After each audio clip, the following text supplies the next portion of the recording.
সবাই কেমন আছেন? আশা করি ভালোই আছেন। আসসালামু আলাইকুম। তেলটা দিয়ে দিচ্ছি আগে।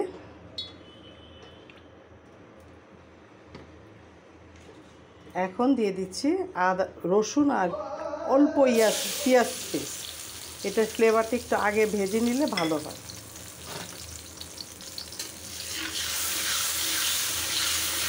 একটু ভেজে পরে মশলাগুলি দিব, অ্যাড করব।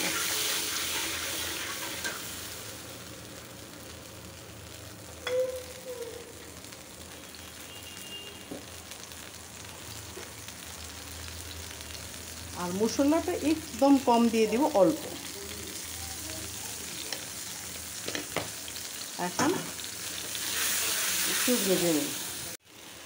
মশলাটা ভালো করে কষায় নিতে হবে অনেকক্ষণ ব্যাপী, তাহলে রসুন দেওয়া তো, রসুনের স্মেলটা বাজে আসে, সুন্দর স্মেলটা আসে না, তাই একটু ভালো করে ভুনা করতে হয়। এর ভিতরে একটু টক দেওয়া আছে, একটু চিনি দিব, তারপর এটা রান্না করব। আর মরিচ পাউডার দেওয়া, অন্য কোনো মশলা না এখানে। এটা খেতে ভালোই লাগে, টক মিষ্টি ঝাল, তারপর হালকা রসুনের ফ্লেভার, সব মিলা একটা আলাদা তরকারি তৈরি হয়।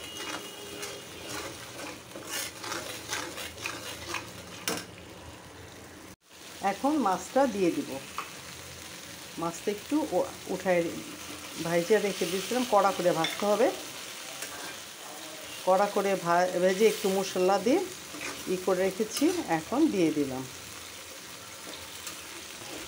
এখন এটা একটু ঢেকে দিব, আস্তে আস্তে এটা হবে। একদম জাল ডিম করে দিব, ডিমে ডিমে এটা হয়ে যাবে, আর তেলটা উঠবে, খেতে খুব মজা লাগবে। মাছের ভুনাটা হয়ে গেছে, এখন ঢেলে নিব সার্ভিং বলে।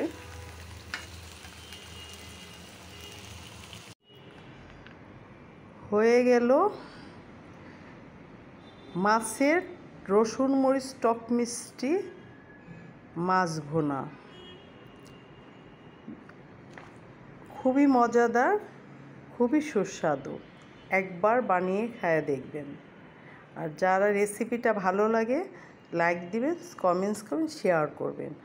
আর পুরাতন আপুরা যারা আছেন বা নতুন আপুদের মাঝে যদি আমার এটা যদি যায়, অবশ্যই সুন্দর করে গঠনমূলক কমেন্টস করবেন, শেয়ার করবেন, লাইক দিবেন, সাপোর্ট করবেন।